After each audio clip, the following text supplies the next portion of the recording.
Esse vídeo faz parte do projeto Viva Viola, contemplado pelo edital 13/2023 da Lei Paulo Gustavo. O conteúdo faz parte do conjunto de vídeos do acervo pessoal de Ramiro Viola e pode ser encontrado através do YouTube.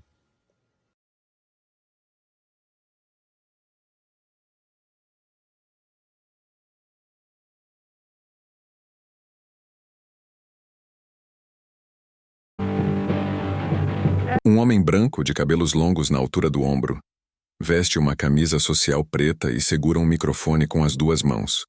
O fundo é uma parede branca. Nós estamos interrompendo esse programa, né, o início do S-Show com Queda Livre, para passar uma notícia muito importante para vocês hoje, já que Felipe Massa foi o 9º colocado na classificação para a Fórmula 1. E hoje, para vir falar um pouquinho sobre ele, né, sobre esse piloto que é botucatuense e tem uma grande garra, eu estou chamando o irmão dele, Dudu Massa, pode entrar, Dudu, que é o irmão, também o Marcelo Carbonari, Rodolfo Xiri. Tudo bem com vocês? Tudo jóia. Esse é o Dudu Massa, irmão do nosso futuro, quem sabe, né, campeão da Fórmula 1. O que você espera do seu irmão hoje, né, já que a corrida é meia-noite, é isso? Bom, a expectativa é muito grande, porque ele vai largar na 9ª colocação, na frente do Nick Heidfeld, que é seu companheiro de equipe, então é um excelente começo. E vamos torcer, né, ver o que dá. Com certeza, a gente vai estar torcendo. E aqui, do lado dele, eu vou falar com o Marcelo Carbonari, que é um dos donos do Anitta Music Hall, né, que é a boate de Botucatu, de grande movimento. E parece que hoje vai ter alguma coisa muito importante lá para esse evento do Felipe, né? Conta aí um pouquinho para a gente. É isso aí. Hoje, a partir das 10 horas, a gente vai estar fazendo uma corrente de força para o Felipe. Quem quiser ir, ainda tem alguns convites. Toda a renda das entradas, que vai custar R$25, vai ser revertida para a Fundação Bons Ares. E vão ter 3 telões, vai ter a Rede Globo ao vivo fazendo um link. Vai ser muito legal, vai ter lugar para todo mundo sentar, vai ter frios, salgados, vai estar muito legal. A família dele vai comparecer. E quem for vai ajudar a Fundação a combater o câncer infantil. Vocês sabem que é uma instituição muito séria. E a gente está esperando a presença de todos lá no Anitta hoje, a partir das 10 horas. Então, peraí, eu estou com o Dudu, que é o irmão, né? Tem um motivo forte de estar aqui. O Marcelo, falando um pouco que vai ter hoje no Anitta. Agora, eu não entendi a presença do Rodolfo do Xiri. Dá para vocês falarem um pouquinho do que aconteceu, que eu saiba, vocês são um grande amigo do Felipe, né? Nós estávamos, na verdade, nós somos os primeiros, praticamente, aqui de Botucatu, a ver o Felipe treinar na Sauber mesmo. Ele estava treinando na temporada de inverno em Barcelona, e eu e o Xiri estávamos lá, e vimos ele treinar, né? Foi muito emocionante ver um amigo de Botucatu na categoria principal do automobilismo. É muito interessante, ainda mais que o Lanhoso. Ele fez uma entrevista há uns anos atrás, né? Pelo que ele estava comentando comigo. E eu acho que o Felipe estava na Fórmula 2000, Renault. Isso, estava na Fórmula Renault e o Lanhoso ainda comentou, ainda você vai chegar na Fórmula 1. E não é que chegou mesmo, né? E a gente está torcendo muito por ele. E Xiri, fala um pouquinho do Felipe, o que você espera hoje. Você acha que eu acho que o que todo mundo espera aqui é que ele termine a corrida, né? Isso que é o mais importante, já que é o início dele. A gente espera, os familiares, todos os amigos também, esperam que pelo menos ele acabe com a corrida hoje, que vai ser muito importante para ele. Pela primeira corrida, largando em 9º lugar. E está todo mundo torcendo hoje, todo mundo no Anitta lá, para curtir a noite com o Felipe lá. Tá aí, então, para vocês que hoje não tem nada para fazer, podia dar esse pulinho no Anitta e vai estar ajudando uma instituição, né, que é super séria, que é a Fundação Bons Ares. Pode, claro, vamos falar da camiseta, então. Eu gostaria de ressaltar também que na Tropical Life e hoje lá no Anitta, a gente vai estar vendendo essa camiseta, que é para a Fundação Bons Ares também. A renda vai tudo se eu não me engano, para comprar um mamógrafo para o Hospital Sorocabano, para fazer os exames de mulheres com câncer de mama. Então tá aí, esse recado para vocês. Hoje, então, no Anitta, que horário que é? A partir das 10 horas. A partir das 10 horas. Então vai estar todo mundo torcendo para o Felipe. acho que a força aqui, né, vai estar todo mundo torcendo. Ele tenho certeza que ele vai conseguir chegar até o final e quem sabe uma boa colocação, né? Então eu quero agradecer você, Dudu, e espero que a sua família, assim, eu sei que eles estão tão contentes, né, mas mesmo assim deve estar sentindo alguma coisa do irmão, do filho, tá lá, né, tão longe. Mas tenho certeza que a gente vai estar torcendo por ele e vai dar resultado, Felipe, lá. Quem sabe o novo campeão da Fórmula 1. Então é isso aí para vocês. Agora com vocês vai esse show com queda livre. Valeu.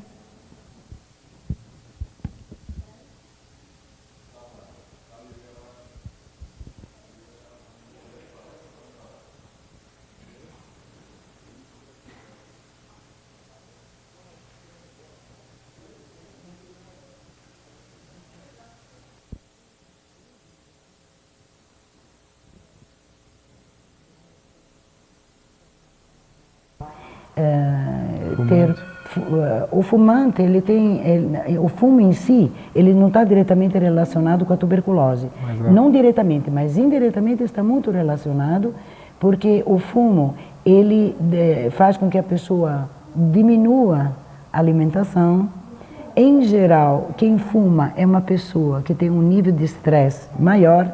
Então, é todo um condicionamento. Outra coisa, o fumo irrita profundamente as vias respiratórias. Irrita também quem está no restaurante ao lado e vê um cidadão mal educado, né, pegar o cigarro e fumar junto da gente. Também irrita, viu? Irrita, certamente. Além de ser uma contravenção social, né, importante. Contravenção social, gostei do termo da senhora. Então, vou adotá-lo. Tem a questão que a pessoa acaba causando, os próprios fumantes sabem disso, né? Acaba irritando as vias respiratórias e toda bactéria, a gente sabe, ela se aproveita mais quando ele encontra um lugar para se instalar que já está inflamado, né? No caso, seria pelos produtos contidos, 1000 e pouco, não sei quanto. O doutor Stessa falou a semana passada, né? Exato. Não sei quantos 1000, 2000, perdi a conta dos produtos que são todos potencialmente cancerígenos e todos, certamente 100% são irritantes das vias respiratórias. Por que o nome tuberculose? Qual a razão? É que a própria organização, a lesão, a ferida, digamos assim, o machucado que aparece da doença, no pulmão, por exemplo, que é o órgão mais afetado. Quer dizer, o bacilo entra no pulmão e geralmente ele causa a doença no pulmão. Tipo assim, 80 a 85% dos casos são pulmonares, né? Mesmo hoje, né? No passado e mesmo hoje. E a organização a imagem que a gente vê no raio-x é de um nódulo, de um caroço, certo? Então, tubérculo. Existe também a associação do nome com o fato das manifestações mais frequentes no passado com o tubérculo, que é um aumento dos gânglios ou das ínguas, né? No pescoço e em outros locais do corpo, quando a doença se manifesta nos gânglios. De forma uma tuberosidade. Então, forma uma tuberosidade, um caroço, né, digamos assim, que fica mais fácil de entender. Então, daí vem o nome tuberculose. Perfeito. Como a doença se transmite? Isso é uma coisa que acho que é muito importante para os nossos telespectadores saberem. Nem todas as pessoas doentes de tuberculose, mesmo aquelas que ainda não estão em tratamento, transmitem. E nem todas, em geral, é apenas a forma pulmonar que transmite. E nem todos os doentes que têm a doença no pulmão também transmitem. Então, apenas aqueles que têm essa ferida, eu vou falar muito em ferida hoje, né, porque eu acho que é mais fácil de entender. Na realidade, é uma ferida que existe no pulmão. Né? Esse que é o nome mais comum de se definir a lesão tuberculosa.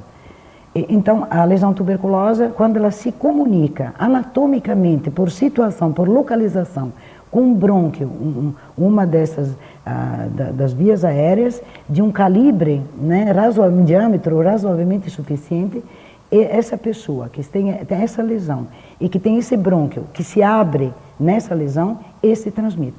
O outro que tem uma lesão, até semelhante às vezes no tamanho, mas que está numa localização que não tem saída para o brônquio, essa pessoa ainda não transmite. O brônquio seria por onde passa o ar. Por onde passa o ar. Nós precisamos dos brônquios, né, para a gente introduzir junto com o ar o oxigênio para o nosso corpo. O que eu me lembro, Celso, doutora Luana, quando eu era um molecão, né? Falava em tuberculose, associava imediatamente a Campos do Jordão. Isso. Né? Então, tuberculose, Campos do Jordão. Tuberculose, uma pessoa esquálida, magra, branca, pálida, tossindo muito e com aquela aparência toda totalmente debilitada. O quadro é esse mesmo da pessoa tuberculosa? Geralmente, na atualidade, a gente vê todas essas coisas que foram descritas pelo senhor de uma maneira um pouco mais atenuada. Isso por quê? Porque o diagnóstico é feito um pouco antes. Ainda, um dos problemas grandes que nós temos, né, que eu vou repetir várias vezes aqui, que é uma preocupação muito grande de quem lida com tuberculose, é a questão do diagnóstico ser um tanto tardio ainda, demorar para descobrir, né? Demorar para descobrir. Então, isso faz com que a pessoa possa se tornar transmissora do bacilo, porque a lesão fica grande o suficiente, né? A ferida fica grande o suficiente para ter saída para um brônquio, para esse tubo do ar de diâmetro suficientemente grande para drenar a secreção, né, que tem lá e junto o bacilo. Aí a pessoa tem o reflexo da tosse, né? Ou espirra, ou até na própria fala, a pessoa pode eliminar aquela secreção e junto com ela, no ar, e junto com ela os bacilos. Os bacilos são carregados em partículas de diversa... É fantástica a tuberculose no seguinte sentido, porque não são todos os bacilos que são eliminados pelo doente, não chegam no pulmão do outro doente, que está próximo dele. Um colega de trabalho, principalmente um familiar. A tuberculose tem uma descrição assim de transmissão noturna, em ambiente fechado. Então, à noite, né, um casal está na cama, certo? Dormindo, eventualmente a pessoa doente está tossindo, ou a mulher, ou o marido, e durante o sono as pessoas viram, e muitas vezes eles estão com o rosto muito próximo. Então, isso é inevitável. O bacilo entra no pulmão do parceiro. Que não Nem está. que não queira, né? Não tem jeito. Doutora Luana, nós vamos E a noite toda, né? Então... Nós vamos ter que fazer um corte para o intervalo comercial e depois eu gostaria que a senhora falasse o porquê de Campos do Jordão na época. Voltamos num minuto só.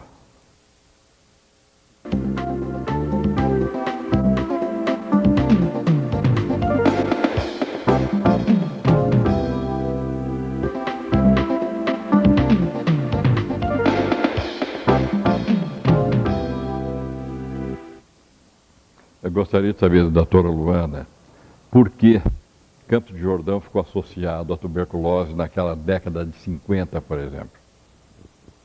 Então, tem que recordar um pouquinho como o Brasil, ele, até 1500, né? Segundo a literatura, não havia tuberculose no Brasil, né? Havia índios, né? Uma população que alguns dizem de 5 milhões, outros dizem de menos, enfim, né? E eles não tinham nenhuma, não conheciam essa e outras bactérias, né? Então, a pessoa era, então, um campo muito suscetível, né? Muito índio não foi morto, ele foi morto não com arma, ele foi morto com as doenças e uma delas foi a tuberculose.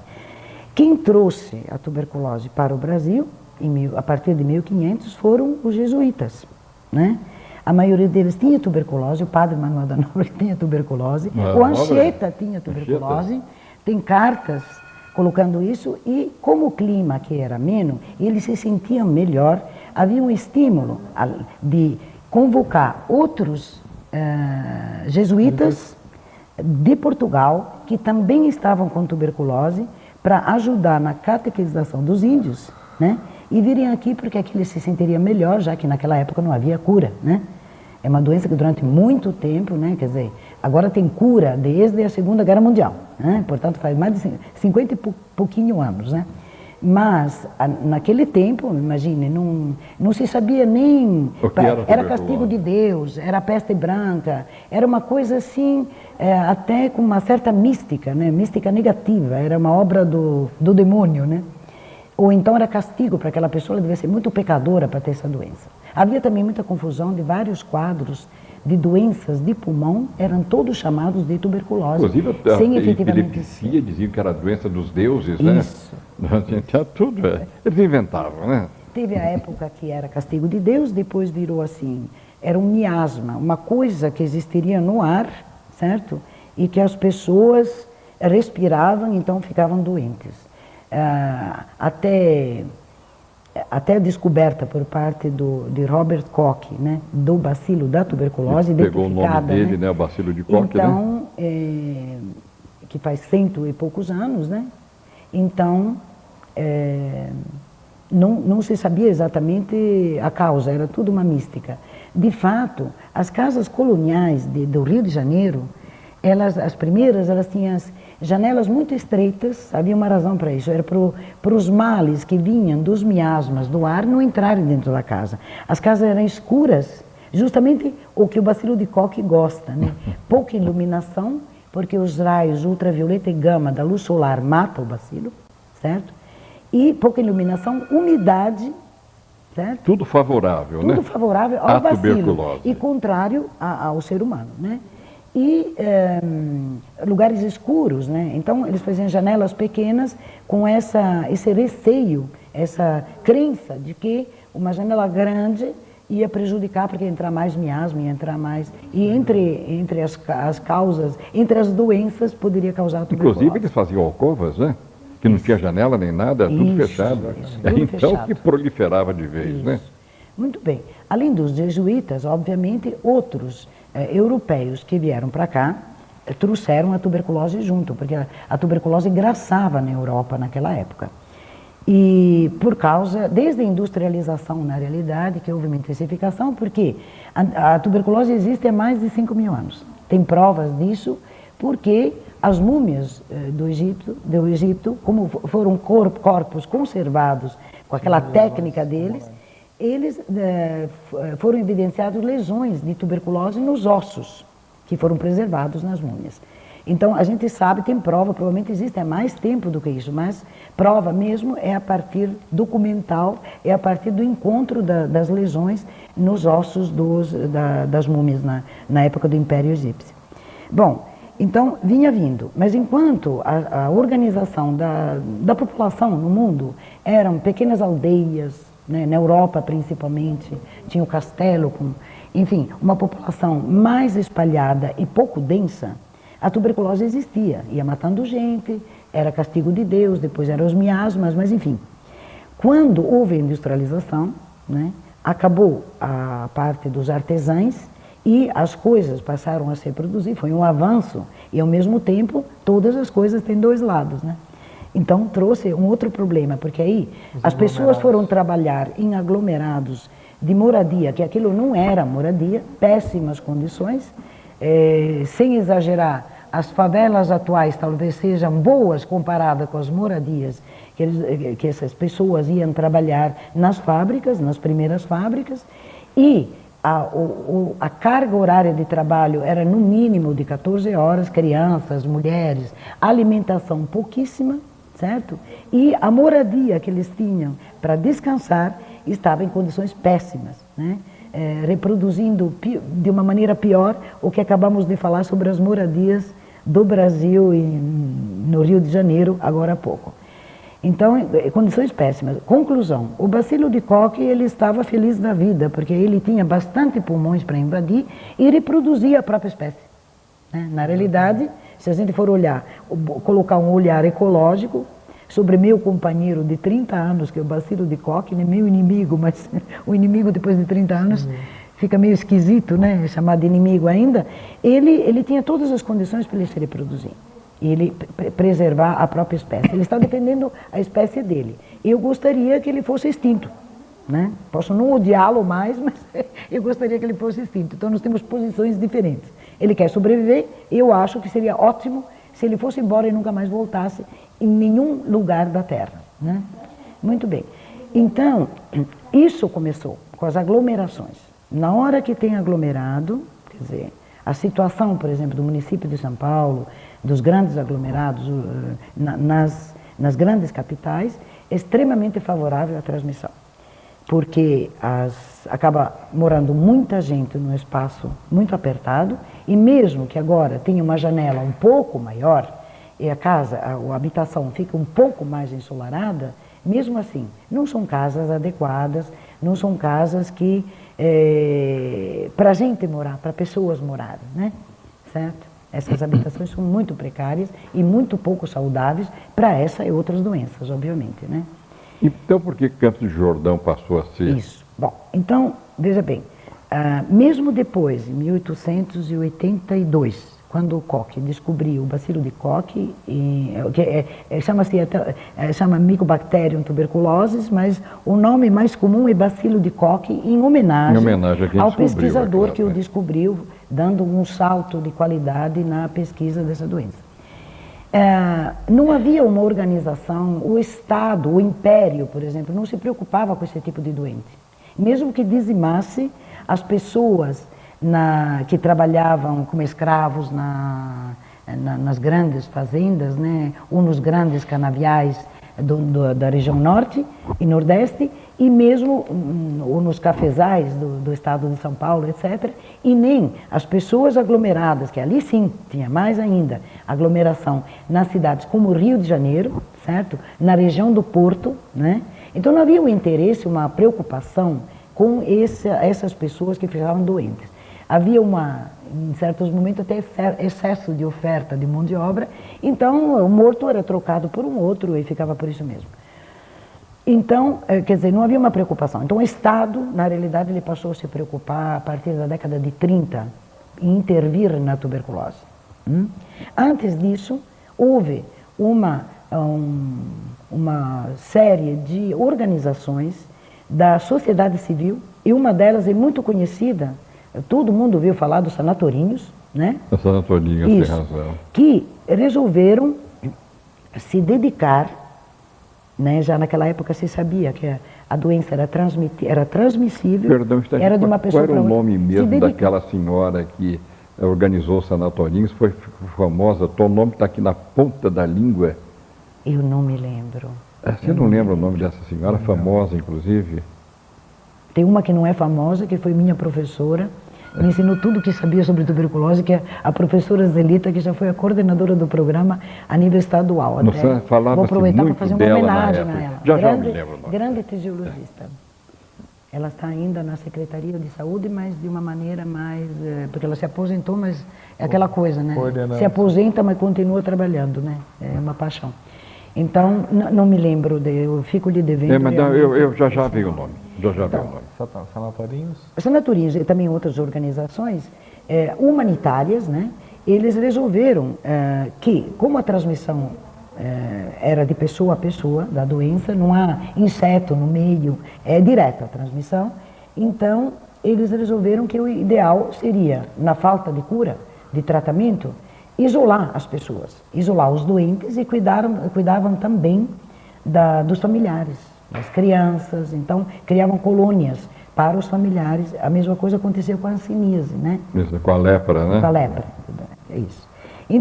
Então isolavam tal. E na Europa havia a providência tomada também era nesse sentido de isolar as pessoas, e acreditava-se que o ideal para a pessoa melhorar era ficar em repouso, se alimentando bem com alguém, tomando conta, né, nesse sentido, e num lugar alto, né, não muito alto, não a 4.000 metros, né, mas assim, 1.800, 2.000 metros de altura.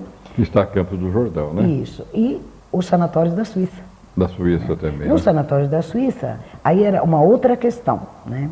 Os sanatórios brasileiros tinham essas entidades que arrecadavam dinheiro, deve lembrar daquele selo da tuberculose, exato, que entrava assim, você ia fazer alguma coisa, tinha que comprar o selo da tuberculose. Era uma maneira de contribuir para essas entidades. Eles arrecadavam fundos e aqui eles colocavam as pessoas que não podiam pagar nos sanatórios, que nada mais é do que um hospital de tuberculose, certo? Era chamado sanatório. E Campos de Jordão correspondia mais ou menos, em termos de altitude, de clima frio, seco, ensolarado, correspondia ao ambiente suíço, né? Só que na Suíça os doentes, as famílias, iam as famílias, os doentes das famílias ricas, porque tinha que pagar a estadia no sanatório. Né? Um momentinho, nós vamos continuar o assunto logo após o nosso intervalo. Um momentinho só.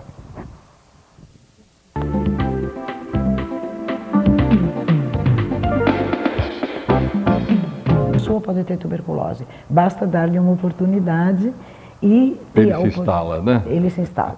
Então, por exemplo, essas pessoas que vivem assim, não é só isso. Elas ganham pouco, elas se alimentam mal, elas usam os meios de transporte lotados, certo? Tá? Então, eu digo para os alunos, né? Se não é na segunda até sexta, o bacilo passa para mais 1 ou 2 pulmões, né? Porque, em geral, quem pega aquele trem de subúrbio, um grupo... Tem um grupo que é sempre o mesmo, porque eles vão ao trabalho na mesma direção para pegar eventualmente um outro ônibus ou para pegar outra condução coletiva, né? Então, lá também melhoraram um pouco para os trens de subúrbio lá em São Paulo. Mas, enfim, isso eu estou falando de São Paulo porque está mais próximo, mas qualquer capital. Botucatu, etc. Botucatu é uma cidade boa para a cura de tuberculose ou não? Dentro daqueles princípios antigos, isso. Tanto era considerado boa pela sua altitude, que o hospital atual que a gente tem da Unesp era um hospital de tuberculose, com aquela forma agora está meio, como tem muita construção anexa, então fica difícil visualizar, né? Tem na entrada da faculdade, tem como era o prédio quando, por exemplo, eu entrei na faculdade, né? Ele era o típico sanatório, né? Nunca ele chegou a funcionar. Chegou a ter em Rubião famílias morando lá, aguardando a ocasião de serem internados nesse hospital que nunca funcionou como tal, certo? Então, aqueles redondos de vidro que tem, era para o repouso dos pacientes num lugar bem ensolarado e para o bacilo ser morto. E o princípio estava certo. O bacilo é efetivamente morto pelos raios ultravioleta e gama do sol, certo? Então, alguma coisa... estava certa o fato de isolar, né? Era uma coisa cruel, porque você sequestrava a pessoa pelo resto da vida, quer dizer, acabava a vida da pessoa, né? Mas naquele momento, o fato de isolar o transmissor, em princípio, era um princípio correto, era uma iniciativa correta, certo? Para evitar a transmissão. Na realidade era aquela coisa, quer dizer, eu separo, né, para a sociedade nem ver, né? Então tem um pouco de tudo aí, tem a boa intenção e tem a crueldade também, né? A discriminação em relação às pessoas. Então, esse era um lugar considerado bom. E o modelo desse hospital, ele reproduz o modelo arquitetônico, o mesmo modelo de um monte de sanatórios espalhados pelo Brasil. Aí, quando, a partir da década de 20, 30, quando o Estado começou a intervir também e a assumir algumas construções, sempre com a ajuda dessas entidades também, né? Alguma pergunta, Celso? Uma pessoa que contrai a tuberculose, o que ela sente? Isso. A forma mais frequente, como eu já disse, é a doença que ocorre no pulmão. E por isso, ela tem... A tuberculose ocorre só no pulmão, já aproveitando. Não, isso.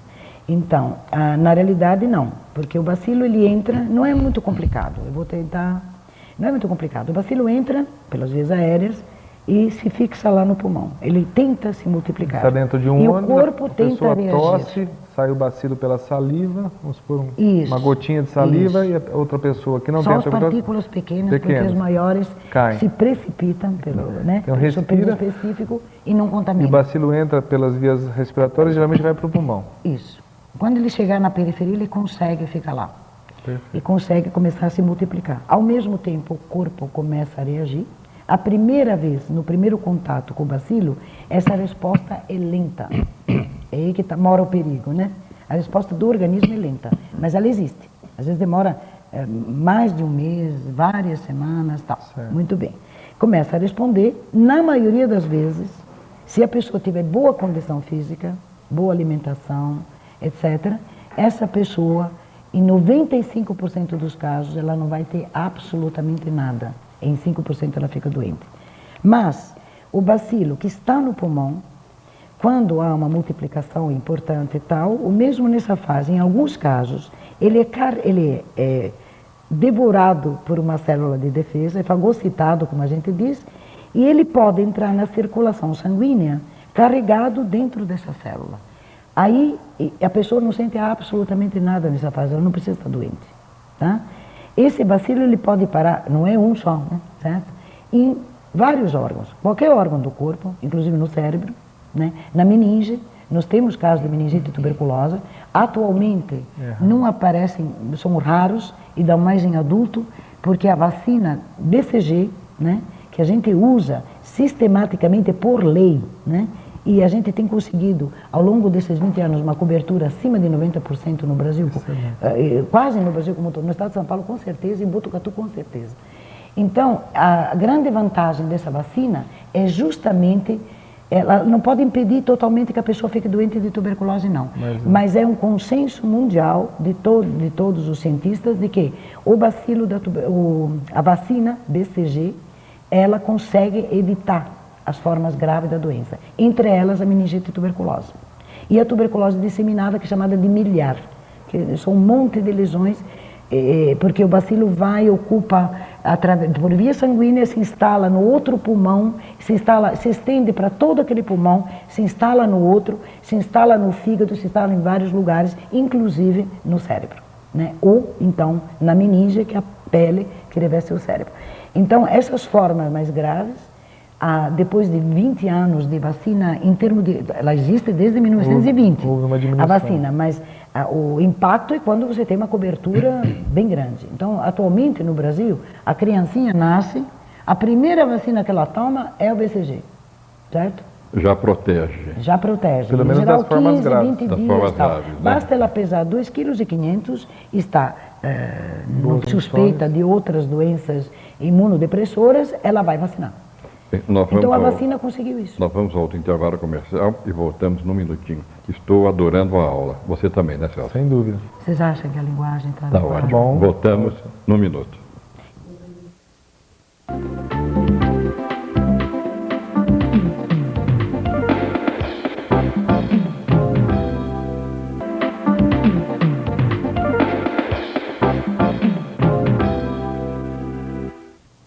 Parece que nós temos algumas perguntas, né? Eu gostaria que a Adriana levasse para a Val.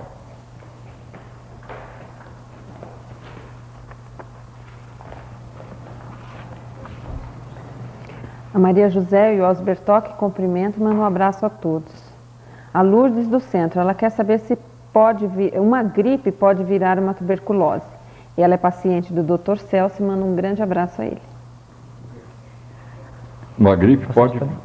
Então, se liga com aquela pergunta que o Celso acabou de fazer dos sintomas da tuberculose. Então, veja bem, não há um sintoma muito específico da tuberculose. Em geral, a pessoa começa, quando ela tem o comprometimento pulmonar, que é o mais frequente, parece uma gripe, certo? Ele está com tosse, catarro, indisposição, alguma dor no corpo, às vezes, tal. Uma febrícula, mas é uma febre que muitas vezes o paciente não percebe. E se manifesta mais de tardezinha, assim. Sua bastante de noite, fora do padrão que ele está acostumado, né? E ele começa aí a sentir perda de apetite e indisposição de uma maneira geral, um comprometimento geral mesmo, né? Não Pode é começar apenas a perder peso, isso. emagrecer. E aí a pessoa acha que está com gripe. E eventualmente, muitas pessoas estão com gripe mesmo. Só que não há gripe que dure 3, 4 semanas. Então, um alerta que eu já vou fazer várias vezes no programa, e que faço desde já que a dona Lourdes me deu essa oportunidade, é de sugerir a qualquer cidadão que tenha tosse e catarro mais de 3, 4, digamos, semanas ou mais, para procurar o posto de saúde mais perto da própria casa e se submeter, é que nem um check-up. A gente não faz hoje em dia, não é moderno fazer check-up. Então, a pessoa faz exames, inclusive, não apenas para confirmar uma doença, mas até para afastar uma doença. Então tranquilamente a gripe não se transforma, né? Carro. Então a gripe não se transforma em tuberculose. Não. A tuberculose se manifesta parecido com uma gripe. Parecido com a gripe, exatamente. Nunca foi excelente. Essa colocação é perfeita. Então vamos à outra pergunta da Val? O Carlos dos Comerciários, ele está mandando um grande abraço a todos, em especial para a Val. Obrigado, Carlos. Outro abraço para você. O Nilson da Vila Maria, ele quer saber se a tuberculose pode ser transmitida no uso do capacete de um capacete no caso do disquimoto? No caso? Moto, usar o capacete. Esse capacete deve passar por várias pessoas, né? É. Não há esse tipo de transmissão. E vamos aproveitar, tem uma questão aí, talvez a gente reforce depois ou não, que é o seguinte: a transmissão se dá unicamente de um pulmão para o outro, através da respiração, quando a pessoa que não está infectada ainda está próxima de um doente que não sabe que está doente. Ele acha que ele está com uma gripe. Então ele diz, puxa, essa gripe não passa, tal, né? E ainda ele não tomou uma providência. Ele ainda acha que é uma gripe arrastada, né? Esse negócio de gripe arrastada é perigoso. Bom, então, o capacete não transmite. Prato, talher, copo, porque atualmente os doentes são tratados em casa, né? Tratamento de ambulatório, a pessoa fica na sua casa e nós seríamos loucos de deixar uma pessoa que pode causar a doença na hora que ele começa a tratar. Se ele pudesse ainda, começa a tratar, não tem mais problema, mas ainda há um hábito antigo da população, que é um costume de, o próprio paciente faz isso, ele não quer mais dormir na própria cama, ele quer dormir isolado, agora que ele está tratando, que ele sabe que ele tem tuberculose. Ele separa prato, talher, copo, não é assim que se transmite, não tem nada a ver, a única maneira não é através do capacete, de jeito nenhum, certo? Não é através do copo, talher, nada. Nada. Roupa de cama, de banho, não é assim que se transmite.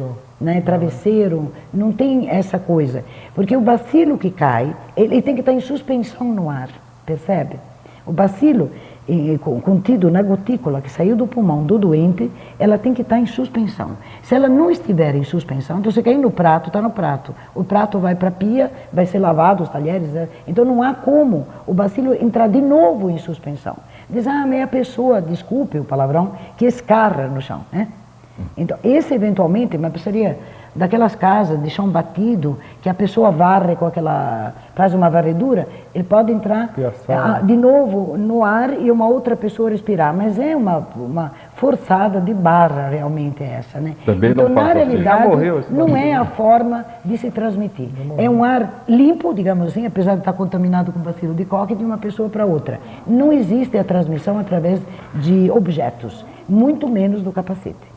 A senhora falou escarrar no chão. É.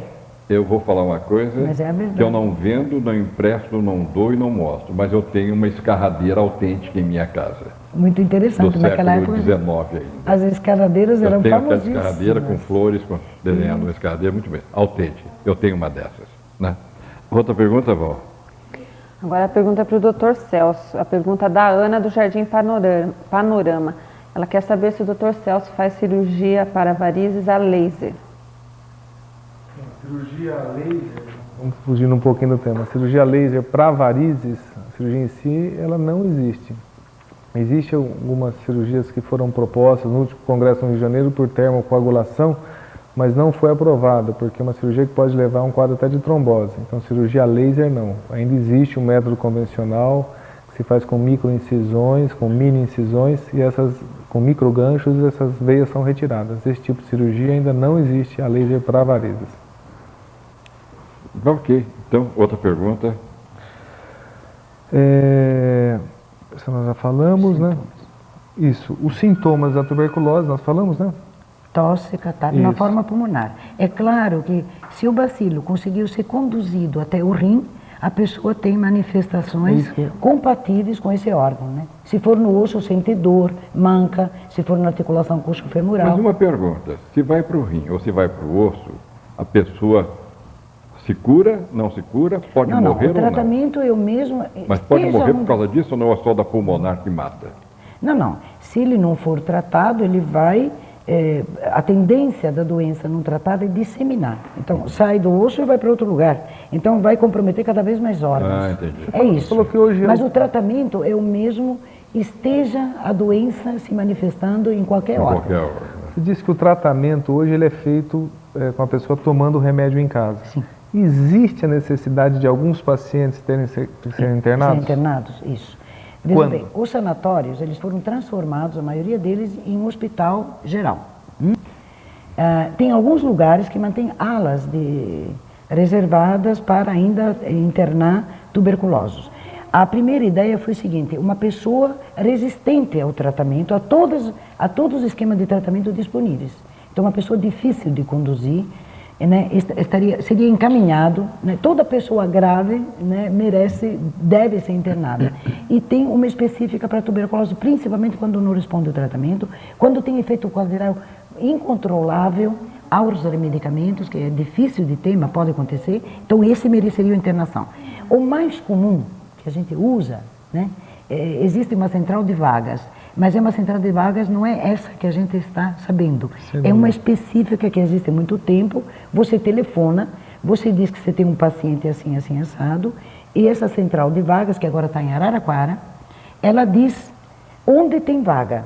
É uma espécie que nem uma reserva de hotel. Tem 48 horas para o paciente chegar lá. Atualmente. Hein? Vendas de carro atualmente é assim. Então. A pessoa sabe, não tem um tal carro em tal cidade, que eles trazem. Então eles dizem, por exemplo, eles procuram internar essa pessoa e o motivo, em geral, é motivo social. Então são aquelas pessoas que não têm casa, não têm endereço.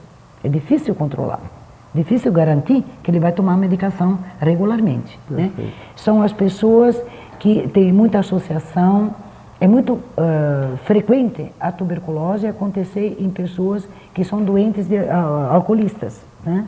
Porque o álcool tira a fome, a pessoa não come, vai enfraquecendo e fora os próprios danos do álcool, então é comum essa associação. Isso, né? Alcoolismo e tuberculose. Alcoolismo e tuberculose.